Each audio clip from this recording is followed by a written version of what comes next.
Crappie Club. Josh Morris here, out on Lake Chesdin doing a little pre-fishing for our next crappie tournament on August 23rd, less than a month away. I just wanted to give you a little tutorial on dock shooting, because I think a lot of people are going to be catching fish with dock shooting. Now remember, for this tournament, it's a special one.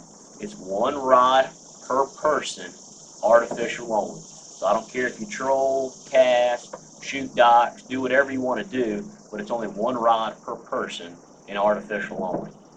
All right, you can still use scents and attractants and things like that, but no minnows for this tournament.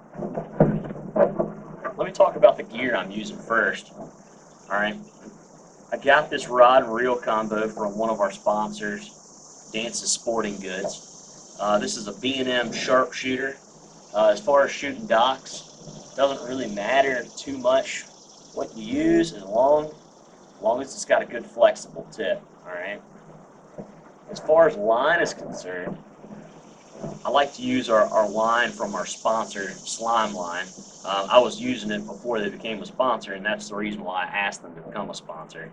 I like to use either 4 or 6 pound test. As far as the lure that I'm using, the bait,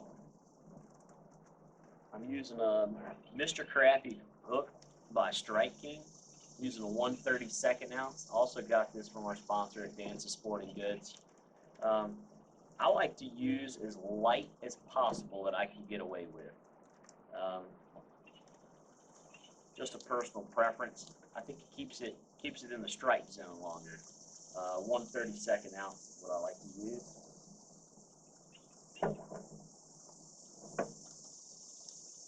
As far as the baits, this is by far my favorite.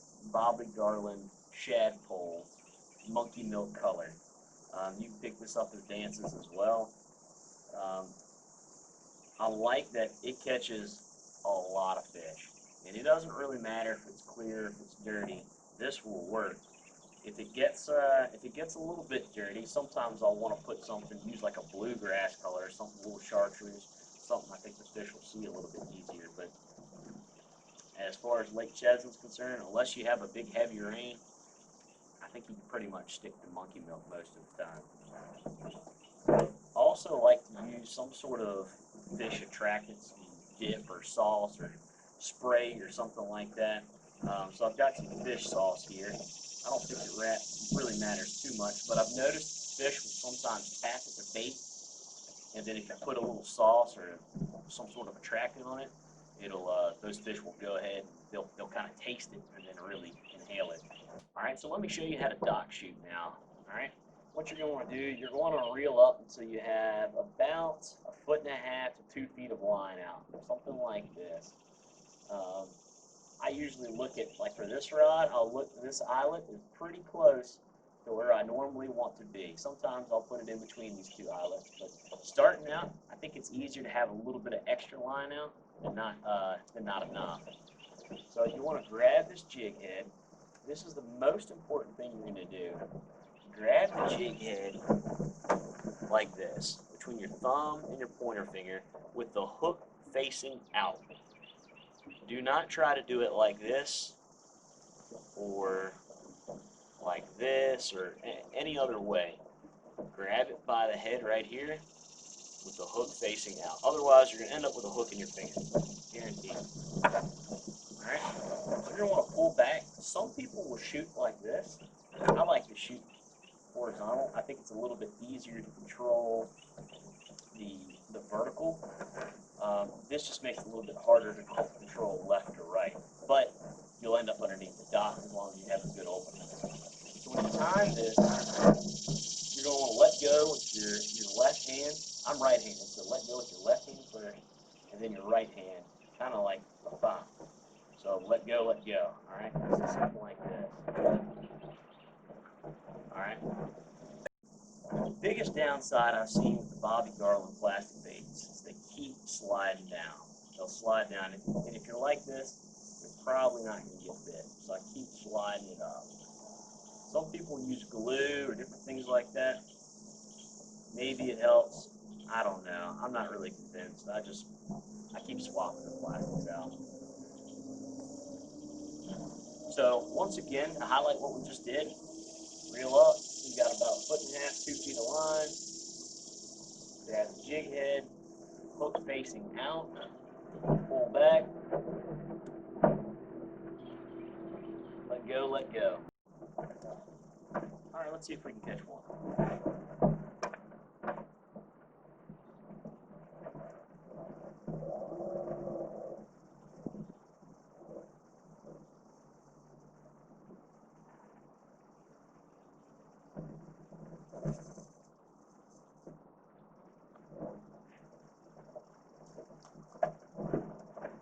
There we go. Lots and lots of fish like this in this lake. When you come up to a dock, you've got a good fish finder, like livescope.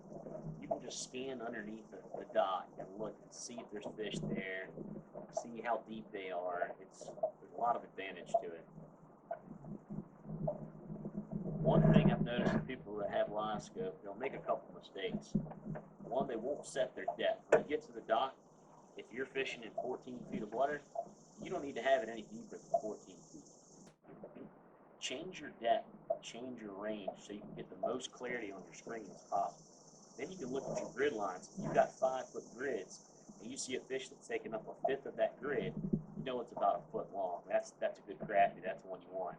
If it's a 5-foot grid and it's taking up 1/10 of that grid, it's only 6 inches long. Probably not the fish that you want to go after. The other thing I've noticed with livescope users is they'll get to the dock and they'll just scan it one time and keep on moving. I'll scan it from one side, go to the middle, scan it again, go to the far side, scan it again, because a lot of these fish will be holding directly next to one of these posts, and from one direction, from this side, if the fish is holding on the back side, you might not ever see it, but if you go around to the other side and take a look, you got a better chance of seeing it. When you come up to a dock, if you're not sure how deep the fish are, make a cast underneath that dock, shoot that dock, count down, maybe count to 4 seconds, then do a steady retreat. Next time you cast, maybe count to 8. I've noticed it's pretty close with a 1/32 ounce jig that it's about 1 foot per second. So if you count down to 4, it's probably going to be 4 feet down. Count down to 8, 8 feet down. I would start off shallow and work your way deeper, because I've noticed with livescope, sometimes your line will brush the fish if you're too deep, and it'll spook the fish. So I would start at the top of the water column, fish that, and work your way down on the next cast. I notice a lot of people when they start out dock shooting, they'll reel it up too much, and they sit there and they struggle to reach their jig. And they look pretty silly doing it. 2 simple things. 1, let out a little bit more line. 2, take your right hand, slide it back to you. It's a lot easier to grab your jig. But rather than sitting right here like you normally do when you're getting ready to cast, you're trying to reach, just slide that right hand back, reach your jig. One advantage I found of using this high vis line is that when you make a cast and you're counting down, you're watching that jig fall, keep an eye on your line. Sometimes you see that line twitch. When the line twitches, that means the fish just hit it. Keep in mind how long it took to count down to that point. That'll let you know what depth the fish are at. Without a high vis line, I think it'd be pretty difficult to see that bite. You might be missing some fish. Slime line also makes another kind of line, which they call their low vis super stretch. That's some of their newest line, and that's what we give out at each tournament. The advantages and disadvantages that I found to that line, I'll be completely honest. I think since it stretches so much, when you set the hook, I think you need to set it a little bit harder. Now, a lot of people call these crappie paper mouths, but if you get the hook to the roof of the mouth like you want it to be, you gotta have a pretty good hook set in order for that hook to dig in and stay like it should. So perhaps it might be something good for spider rigging, because if you've got a bright tip, you can watch the line a little bit,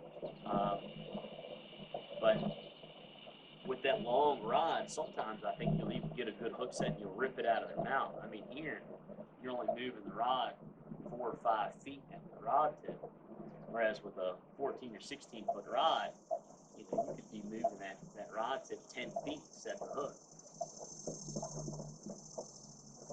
The advantage to the low vis super stretch, I've noticed once you get that fish hooked, as long as you keep tension on that line, that fish is not coming off. something like this, maybe it will with your normal mono or other brands. I think you risk that fish coming unbuttoned. The problem is, where do you catch fish? Where do you catch crappie? A lot of times you catch them by docks, you catch them on brush piles. So when you hook that fish, you need it to come to you.